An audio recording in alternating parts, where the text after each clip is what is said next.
आप सब जैसे जान रहे हैं कि बिहार में चुनाव चल रहा है बड़ी तेज़ी से। आप ये समझिए कि ये 1 महीना आपका है। यानी 1 महीना आप जो चाहेंगे वही होगा। फिर 1 महीने के बाद जैसे आपने वोट गिरा दिया तो आपका पावर ख़त्म हो गया।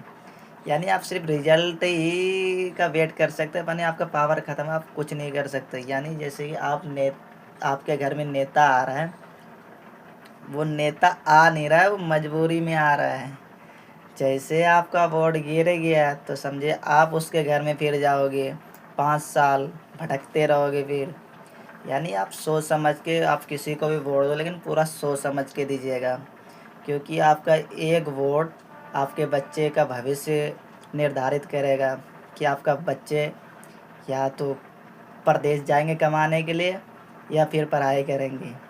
यानी आप जिस नेता को जिताओगे उसके पास 5 साल तक पावर आ जाएगी, यानी शक्ति आ जाएगी, फिर वो दोबारा नहीं आएगा भाई। तो इसलिए आप जो भी सोचो सोच समझ के वोट दो, किसी को भी दो। मैं ये नहीं कहता, आप किसी को भी वोट दो, आरजेडी को दो या बीजेपी को दो या लालटेन को दो, किसको भी दो, लेकिन ये 1 महीने के बाद फिर आपके पास मौका नहीं आना, फिर 5 साल के बाद इंतज़ार करना पड़ेगा आप लोगों को। इसलिए जो बोल रहा हूँ सोच समझ के वोट दीजिए। अब इसमें बिहार को एकजुट होना पड़ेगा, तभी बिहार विकास की ओर जा सकता है, आगे बढ़ सकता है। जब तक बिहार एकजुट नहीं होगा तो बिहार में कोई रोज़गार कंपनी नहीं आएगा। ऐसा हो ही नहीं सकता यार, 5 साल में कोई भी रोज़गार या नौकरी दे सकता है। जो बंदा 20 साल में नौकरी नहीं दे पाया वो 5 साल में कैसे दे सकता है यार। और मान लो जीत भी गया ये लालटेन साहब, तुझे क्या लगता है ये 5 साल में आपको रोज़गार दे सकता है? मुझे तो ऐसा नहीं लगता भाई।